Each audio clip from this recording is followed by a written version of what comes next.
Hello students, my name is Rohit Painuly and I am from ICT virtual classroom Dehradun. कैसे हैं आप सभी?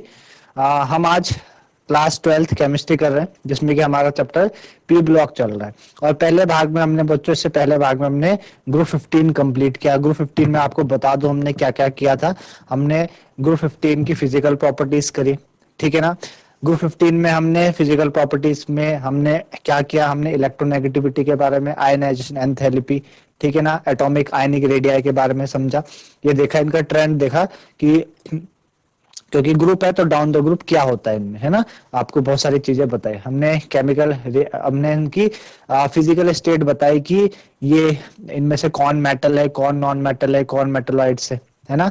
अच्छा, फिर हमने बात करी केमिकल रिएक्टिविटी में, हमने ऑक्सीडेशन स्टेट को लेके, है ना, कि कॉमन ऑक्सीडेशन स्टेट क्या है, स्टेबिलिटी किस ऑक्सीडेशन स्टेट की डाउन द ग्रुप इंक्रीज होती है, किसकी डिक्रीज होती है, ये बात हमने करी। हमने बात करी कि नाइट्रोजन जो मेन मेंबर है इस ग्रुप का, है ना, मेन मेंबर इस ग्रुप का, वो कितने कंपाउंड्स मतलब कितने ऑक्सीडेशन स्टेट देता है ना। जब ऑक्सीजन के साथ कंबाइन करता है तो +1 +2 +4 देता है, +5 तक भी देता है, लेकिन वो +4 बॉन्ड से ज्यादा नहीं बनाता, मैक्सिमम कोवेलेंसी 4 देता है। ये हमने बात की। हमने उन बात करी कि जब ये हाइड्रोजन के साथ रिएक्ट करते हैं तो हाइड्राइड्स बनाते हैं, उनकी स्टेबिलिटी, उनका रिड्यूसिंग कैरेक्टर, उनकी बेसिसिटी के बारे में समझा, ठीक है ना। हमने बात करी कि हेलोजन के साथ रिएक्ट करके हेलाइड्स बनाते हैं, किस तरीके के हेलाइड बनाते हैं, EX3 EX5 टाइप के हेलाइड बनाते हैं, उनमें से कौन से हेलाइड ज्यादा कोवेलेंट है ना।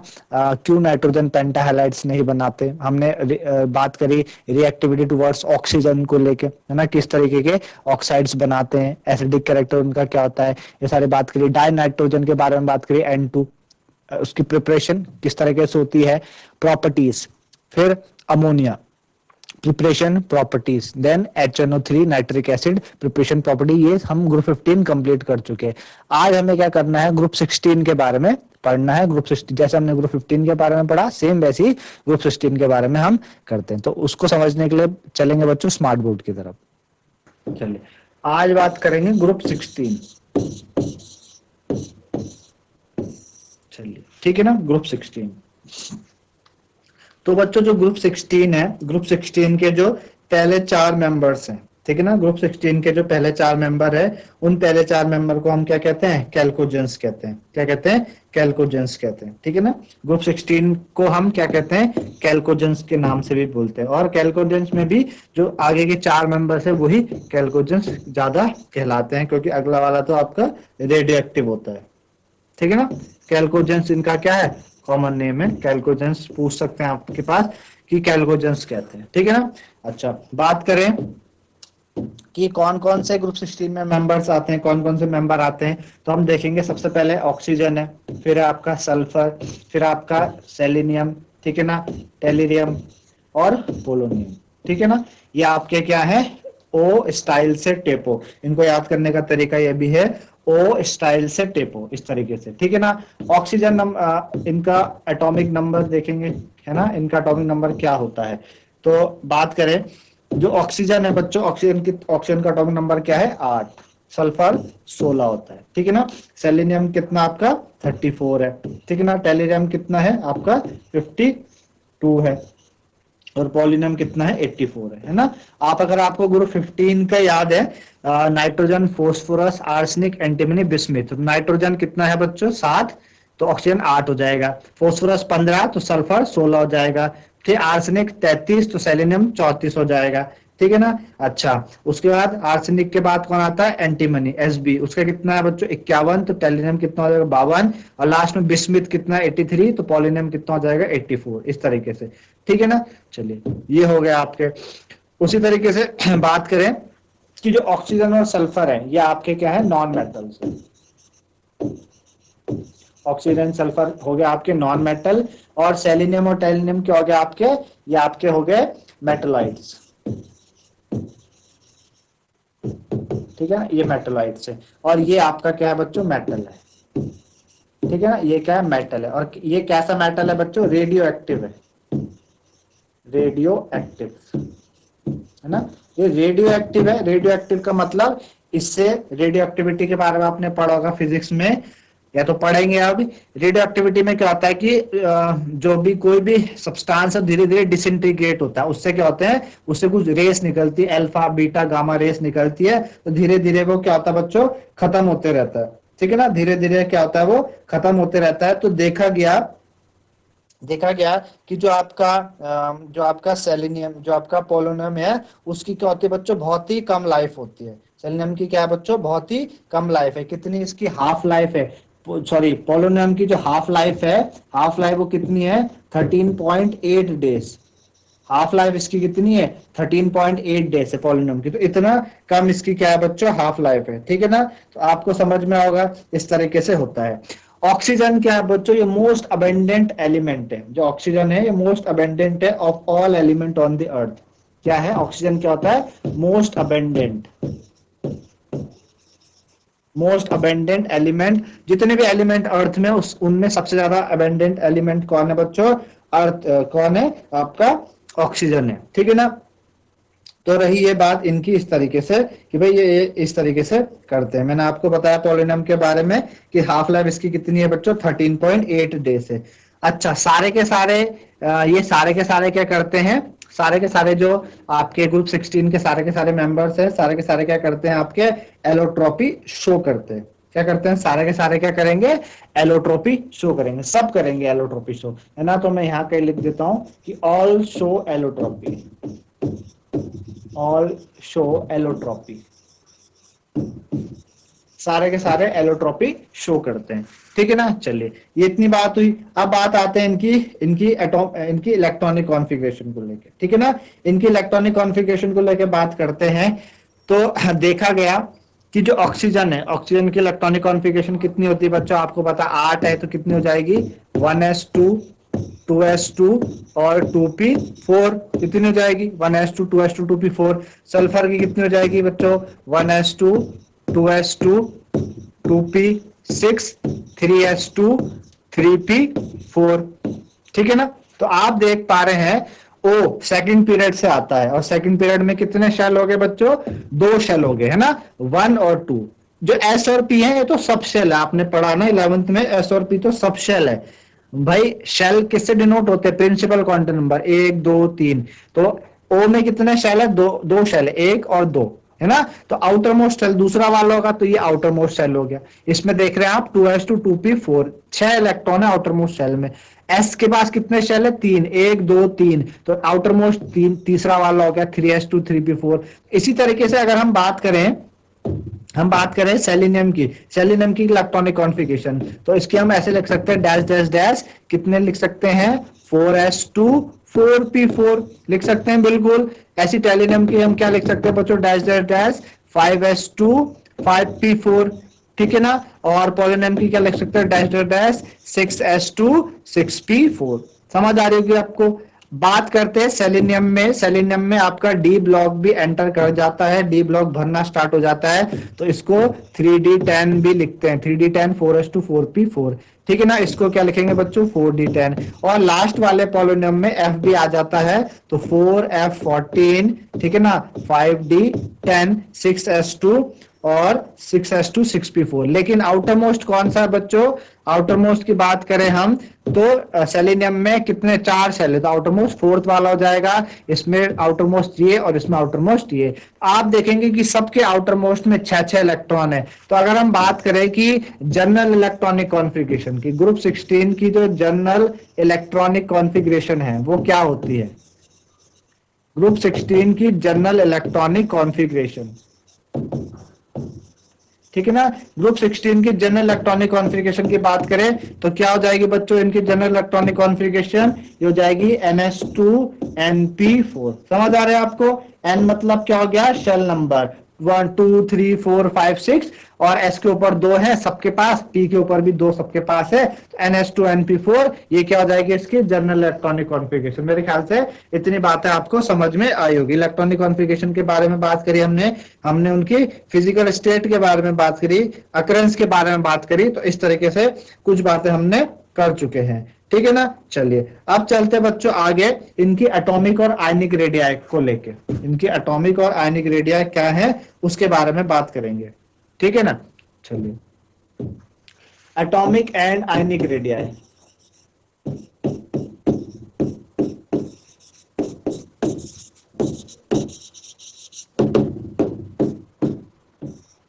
ठीक है, एटॉमिक और आयनिक रेडियाई। तो देखा गया एटॉमिक और आयनिक रेडियाई क्या करेगी बच्चों, इनकी इंक्रीज करेगी डाउन द ग्रुप, है ना। एटॉमिक और आयनिक रेडियाई क्या करेगी, इंक्रीज करेगी down the group, increase down the group. ठीक है, क्यों कर रही है बच्चों इंक्रीज डाउन द ग्रुप, क्योंकि क्या हो रहा है, atomic ionic radii down the group क्यों कर रही है इंक्रीज, क्योंकि आपके नंबर ऑफ शेल्स क्या कर रहे हैं, इंक्रीज कर रहे हैं। नंबर ऑफ सेल इंक्रीज करने से क्या होगा, जो इलेक्ट्रॉन है वो दूर चले जाएगा आउटर मोस्ट से, तो दूरी बढ़ जाएगी आउटर मोस्ट की न्यूक्लियस से, तो उसी को तो हम एटॉमिक रेडिया कहते हैं। आउटर मोस्ट तक की जो दूरी होती है अंदर न्यूक्लियस से, उसको कहते हैं एटॉमिक रेडिया ना।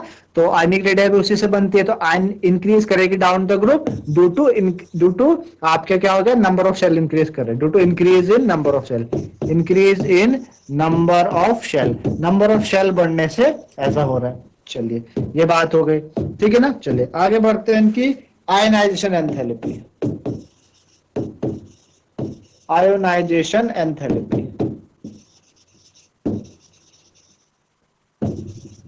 आयनाइजेशन एंथैल्पी के बारे में बात करें। आयनाइजेशन एंथैल्पी क्या हो रही है इनकी, आयनाइजेशन एंथैल्पी ये डिक्रीज करेगी down the group. Ionization enthalpy आपको बताया था कितनी अमाउंट ऑफ एनर्जी हमको चाहिए होती है इलेक्ट्रॉन को निकालने के लिए। तो नीचे आते हुए शेल क्या हो रहे हैं बच्चों, बढ़ रहे है ना। शेल क्या हो रहे हैं आपके, बढ़ रहे हैं। तो शेल बढ़ने से क्या होगा, साइज बढ़ने से, सेल बढ़ने से इलेक्ट्रॉन बहुत दूर चले जाएगा, कम एनर्जी आपको लगानी पड़ेगी इलेक्ट्रॉन निकालने के लिए। तो हम बोलेंगे आयनाइजेशन एंथैल्पी क्या कर रही है, डिक्रीज डाउन द ग्रुप, है ना। ग्रुप नीचे जाते हुए क्या कर रही है, डिक्रीज कर रही है। और क्यों डिक्रीज कर रही है, due to increase in size, due to increase in size, increase in size बढ़ रहा है, तो इस वजह से इनकी आयनाइजेशन एंथैल्पी क्या कर रही है, डिक्रीज कर रही है। ये बात मेरे ख्याल से आप लोगों को समझ में आई होगी, ठीक है ना। चलिए ये तो रही बात, इनकी आयनाइजेशन एंथैल्पी डिक्रीज करते डाउन द ग्रुप साइज बढ़ने से। अब ग्रुप 16 की जो आयनाइजेशन एंथैल्पी है वो ग्रुप 15 से कम होती है ना। नोट करने वाली बात है, ग्रुप 15 की आयनाइजेशन एंथैल्पी ग्रुप 16 से कम होती है। देखो बच्चों इस तरीके से है, ये अगर मैं आपको बोलूं ये दो ग्रुप है, ठीक है, ये ग्रुप 15 है और ये ग्रुप 16 है, ठीक है ना। आपको सभी को पता है जब हम ऐसे ऊपर से नीचे चलेंगे तो आयनाइजेशन एंथैल्पी डिक्रीज करेगी। क्यों कर रही है, साइज बढ़ रहा है, इलेक्ट्रॉन बहुत दूर चले गया, निकालना आसान है। लेकिन जब हम ऐसे चलते हैं, पीरियड में चलते हैं लेफ्ट टू राइट, तो पहले 15 आता है, उसके बाद 16 आता है ना, तो left to right ionization enthalpy increase करेगी।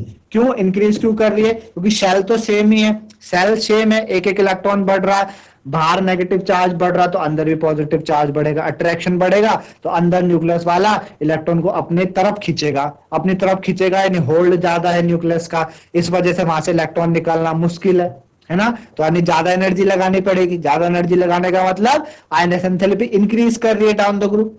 तो 15 की अब ऐसे चल रहे तो पहले 15 आ रहा फिर 16 आ रहा, यानी 16 की ज्यादा होनी चाहिए थी 15 के मुकाबले, पर देखा गया कि 16 की जो आयनाइजेशन एंथैल्पी है वो क्या है, कम है, किसके मुकाबले, 15 के मुकाबले। ऐसा क्यों, ठीक है ना, ऐसा क्यों कम है ऐसा, तो ऐसा इसलिए कम है क्योंकि जो ग्रुप 15 है, ग्रुप 15 के पास क्या बच्चों, स्टेबल हाफ फील्ड कॉन्फ़िगरेशन है। ग्रुप 15 के पास क्या है, स्टेबल हाफ फील्ड कॉन्फ़िगरेशन है। तो पहले हम लिख देते हैं कि जो आयनाइजेशन एंथैल्पी है, यानी जो आयनाइजेशन एंथैल्पी है ऑफ ग्रुप 16, ग्रुप 16 की ionization enthalpy is lower than that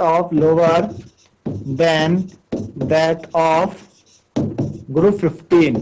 group 15 से उनकी आयनाइजेशन एंथैल्पी क्या है, छोटी है। होना क्या चाहिए था, ज्यादा होना चाहिए था, ग्रुप 15 से ज्यादा होनी चाहिए थी, लेकिन कम हो गई। कम क्यों हो गई, due to stable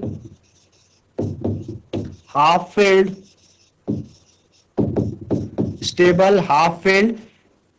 configuration of group 15। अब स्टेबल हाफ फील्ड कॉन्फ़िगरेशन को 15 का क्या मतलब है ना, इसका क्या मतलब है आपको बताया था मैंने कि हम देखते हैं ग्रुप 15 की जो जनरल इलेक्ट्रॉनिक कॉन्फ़िगरेशन आपको याद है वो क्या थी, NH2 Np3। ग्रुप 15 की जनरल इलेक्ट्रॉनिक कॉन्फ़िगरेशन ये है, हम देखेंगे S वाला ये है और पी वाला के पास 1 2 3 ब्लॉक होते हैं और पी में मैक्सिमम 6 आते हैं, है ना। पी में क्या कितने आते हैं? 6 आते हैं। यहाँ पे कितने? 3 है। 1 2 3, तो 6 का आधा 3, तो ये क्या हो गया बच्चों? हाफ फील्ड हो गया। क्या हो गया? Half field. तो हाफ फील्ड ज्यादा स्टेबल माना जाता है इनकम्प्लीटली फील्ड से। और अगर हम बात करें ग्रुप 16 की, ग्रुप 16 की बात करें तो ग्रुप 16 में आप देखो NH2 NP4 4 है। यहाँ पे कितने हैं? 4 है। 1 2 1 2 3 और इधर आ गया 4, है ना। और यहाँ पे S पे कितने हो जाएंगे? 2 हो जाएंगे, 1 और 1। तो आप देखो ये इनकम्प्लीटली फिल्ड है भाई, ये इनकम्प्लीट है ना, इनकम्प्लीट है और वो हाफ फील्ड है। तो हाफ फील्ड ज्यादा स्टेबल माना गया इनकम्प्लीटली फील्ड से। तो जो ज्यादा स्टेबल है तो वो अपने इलेक्ट्रॉन क्यों देना चाहेगा, और अगर उससे इलेक्ट्रॉन हमें निकालने भी पड़े तो हमें काफी ज्यादा मशक्कत करनी पड़ेगी, बहुत एनर्जी लगानी पड़ेगी इलेक्ट्रॉन को वहां से निकालने के लिए। तो इसलिए ग्रुप 15 की आयनाइजेशन एंथैल्पी ज्यादा है, ग्रुप 16 से होनी कम चाहिए थी अकॉर्डिंग टू रूल, पर एक्सेप्शन केमिस्ट्री में आपने बहुत पढ़े। तो ये आयनाइजेशन एंथैल्पी आपको मेरे ख्याल से समझ में आई होगी। अब बात करते हैं इनकी इलेक्ट्रोनेगेटिविटी। पहले इलेक्ट्रॉन गेन एंथैल्पी, है ना, electron gain enthalpy, electron gain enthalpy.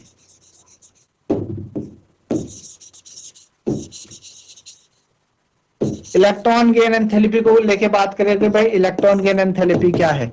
देखो जैसे आयनाइजेशन एंथैल्पी है ना, टेंडेंसी कि कितनी अमाउंट ऑफ एनर्जी आपको चाहिए इलेक्ट्रॉन निकालने के लिए, सेम तरीके से इलेक्ट्रॉन गेन एंथैल्पी क्या है? कितनी अमाउंट ऑफ एनर्जी रिलीज हो जाती है जब एक इलेक्ट्रॉन ऐड करता है किसी गैसेस एटम में। जब एक इलेक्ट्रॉन ऐड करे, कोई गैसेस एटम है जैसे कि Cl नेगेटिव, जैसे कि Cl सॉरी, जैसे कि क्या है बच्चों?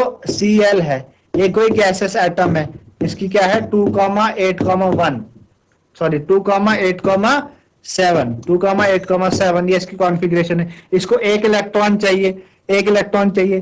तो जब भी गैसेस एटम में एक इलेक्ट्रॉन ऐड होता है तो उस टाइम कितने अमाउंट ऑफ एनर्जी रिलीज होगी, उसको बोलते हैं हम क्या? आयनाइजेशन थे। तो Cl नेगेटिव हो गया बच्चों 2,8,7।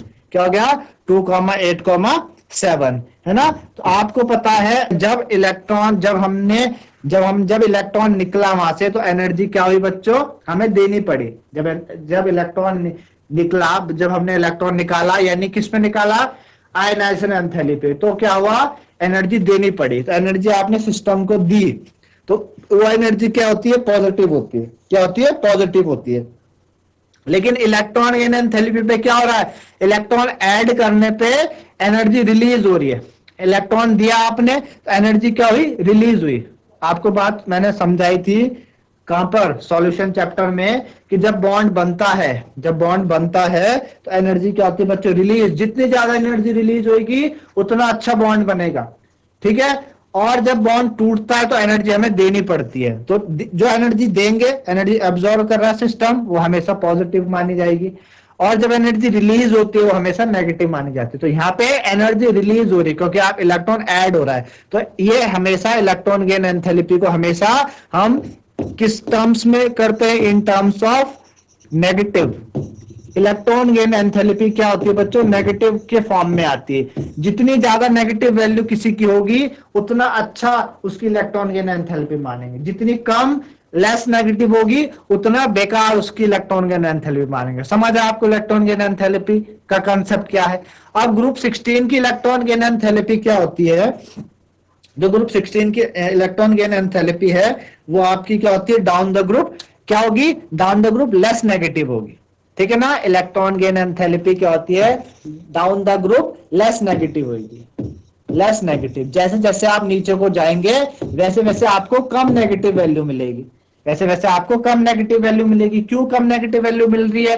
क्योंकि आप क्या हो रहे हैं, जो शेल है, आउटर मोस्ट शेल, वो न्यूक्लियस से काफी दूर जा रहा है। तो न्यूक्लियस का अट्रैक्शन आउटर मोस्ट शेल में है नहीं। तो इलेक्ट्रॉन अगर आया भी आसपास, उस शेल के आसपास भटका इलेक्ट्रॉन, तो न्यूक्लियस के पास इतनी अच्छी पकड़ नहीं है, इतनी ज्यादा पावर नहीं है कि उसको एकदम से अपने तरफ खींच ले, है ना। एकदम से अपने तरफ खींच ले, इतनी ज्यादा उसके पास पावर नहीं है। तो इतनी ज्यादा पावर का मतलब उसकी electron gain enthalpy less negative आएगी। अगर उसकी बहुत ज्यादा पावर है, बहुत अच्छी पकड़ है, तो वो जल्दी से खींच लेगा, तो बहुत ज्यादा नेगेटिव वैल्यू आएगी। तो हमने देखा गया कि डाउन द ग्रुप इलेक्ट्रॉन की एंथैल्पी लेस नेगेटिव होती है। क्यों होती है? Due to increase in size, due to increase in size. Size बढ़ने से ऐसा हो रहा है, ठीक है ना। साइज बढ़ने से क्या हो रहा है? इलेक्ट्रॉन एंथैल्पी लेस नेगेटिव हो रही है। पर केमिस्ट्री है, ये क्या है? केमिस्ट्री है। एक्सेप्शन बहुत मिलेंगे आपको। देखा गया ऑक्सीजन, सल्फर, सेलिनियम, टेलिनियम, पोलिनियम। मैंने कहा, अभी मैंने बात की कि भाई इलेक्ट्रॉन की एंथैल्पी नीचे जाते हुए लेस नेगेटिव होगी, नीचे जाते समय क्या होगी? लेस नेगेटिव होगी। लेकिन अभी मैं अपनी बात से पलट रहा हूं। हम कहते हैं कि ऑक्सीजन की इलेक्ट्रॉन गेन एंथैल्पी क्या है? कम है। किसके लेस नेगेटिव है? सल्फर से। मतलब देखा गया कि सल्फर की ज्यादा नेगेटिव हो गई है। सल्फर की क्या हो गई है बच्चों? मोर नेगेटिव हो गई है ऑक्सीजन के मुकाबले। सल्फर की मोर नेगेटिव हो गई और ऑक्सीजन की लेस नेगेटिव हो गई। ये तो उल्टी कहानी हो गई। ऐसा क्यों हुआ? है ना, ऐसा क्यों हुआ? देखा गया कि सल्फर की ज्यादा नेगेटिव हो गई। होनी क्या चाहिए थी? सल्फर तो ऑक्सीजन से बाद आता है, उसकी लेस नेगेटिव होनी चाहिए थी। तो ऐसा इसलिए माना गया कि जो ऑक्सीजन है, ऑक्सीजन का क्या होता है? कॉम्पैक्ट नेचर है। ऑक्सीजन का क्या है? कॉम्पैक्ट नेचर होने के कारण उसकी क्या है? Less negative electron gain enthalpy है सल्फर के मुकाबले। अब कॉम्पैक्ट नेचर का क्या मतलब? कि जो आपका दोनों के अगर आप कॉन्फ़िगरेशन देखें, सल्फर और ऑक्सीजन की कॉन्फ़िगरेशन देखें, 2s2 2p4 और 3s2 3p4, यानी जो लास्ट इलेक्ट्रॉन जाएगा वो ऑक्सीजन के 2p पे जाएगा, है ना, और सल्फर के 3p पे जाएगा। तो ऑक्सीजन का क्या है बच्चों? थोड़ा सा कॉम्पैक्ट नेचर हो जाता है। कॉम्पैक्ट नेचर होने से आपका जो इलेक्ट्रॉन है वो 3p पे पहले जाना पसंद करता है एज कंपेयर टू 2p। अगर देखा गया ऑक्सीजन और सल्फर में कंपैरिजन करा गया तो पाया गया कि जो इलेक्ट्रॉन है वो 3p पे ज्यादा गया, क्योंकि जो 3p का अट्रैक्शन है, मतलब जो न्यूक्लियस का अट्रैक्शन है 3p पे, वो ज्यादा है किसका? न्यूक्लियस का अट्रैक्शन 2p के मुकाबले, है ना, 2p के मुकाबले। तो इस वजह से इलेक्ट्रॉन तेजी से एंटर हुआ सल्फर के 3p पे एज कंपेयर टू ऑक्सीजन के 2p पे। इसलिए जब बहुत जल्दी से इलेक्ट्रॉन एंटर होगा तो ज्यादा एनर्जी रिलीज होगी, तो इसलिए लेस नेगेटिव आई सल्फर की,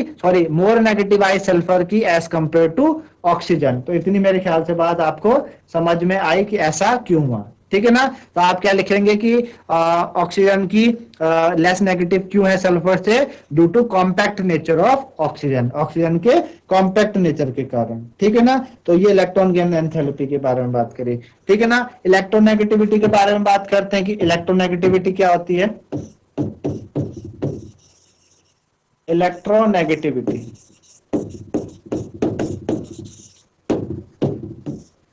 देखो, आपको पता है electronegativity tendency to attract shared pair of electron, है ना। जब शेयरिंग होती है तो उस शेयरिंग में भी इलेक्ट्रॉन को अपनी तरफ खींचना, वो इलेक्ट्रोनेगेटिविटी कहलाती है ना।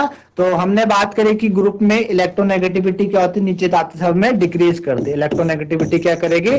डिक्रीज करेगी down the group. Down the group क्या कर रही है? डिक्रीज कर रही है। क्यों डिक्रीज कर रही है? फिर वही बात, साइज बढ़ रहा है। Decrease down the group due to increase in size, due to increase in size. Size बढ़ने से वही इलेक्ट्रॉन बाहर चले गया, आउटर मोस्ट शेल बहुत बाहर चले गया, इतनी ज्यादा पावर नहीं रही न्यूक्लियस के पास कि उसको अपनी तरफ खींच सके, है ना। तो वो क्या हो गए बच्चों? कम हो गए, डिक्रीज हो गए electronegativity. Down the group electronegativity क्या होती है? डिक्रीज होती है, ठीक है ना।